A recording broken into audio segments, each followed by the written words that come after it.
One of the nicest things about Lumote from a game perspective is that there is no loading screen. And I think that really reinforces the overall immersion that a player has within the environment because they just keep progressing. It's one giant world. In fact, there isn't even any like streaming like an open world game. It's like we load 56 puzzles, and when you're sitting at the top, looking down at the bottom, you're just seeing the game. You're seeing everything left to do. And when you're in the middle of the world and you look up, you see all of the progress you've made and you see everything left to do. That was kind of like an objective from the very beginning.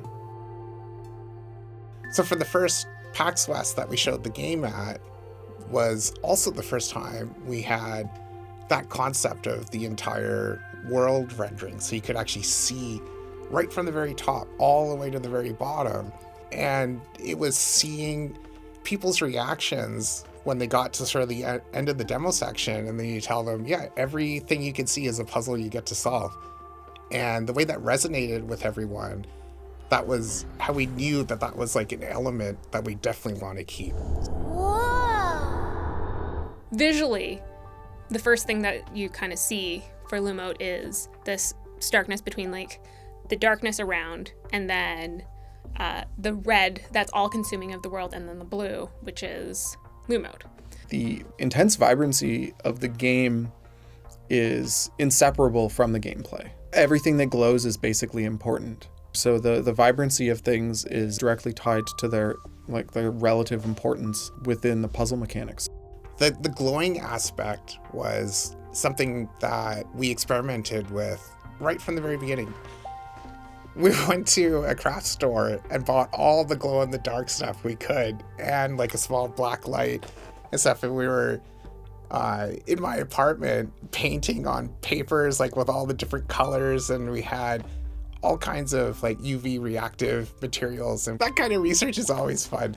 But in low light conditions like that, and especially when you have black light and the glowing and the fluorescence, the quality of the light, it's different than normal light.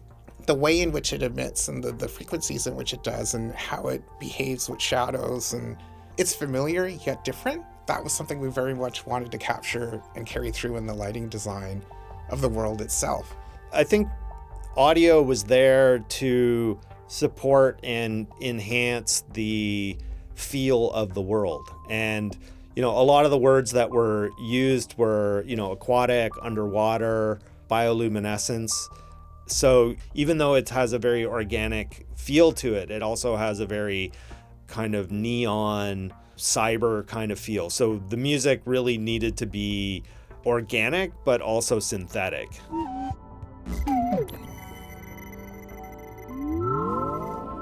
Kyle said once that I made it sound like it looks. And I think that was actually a great thing, because that's what the intention was. I really enjoy puzzle games. I like just being able to look at it and feel like, oh, how do I figure my way out? And I want people to have that as well. And it's like a beautiful game, you can stop at any point and think about how do I solve this and look around, and it's still really visually appealing, and that's what I want people to get, just pure enjoyment. Maybe a little of ruining the day of this puzzle's hard, but mainly enjoyment.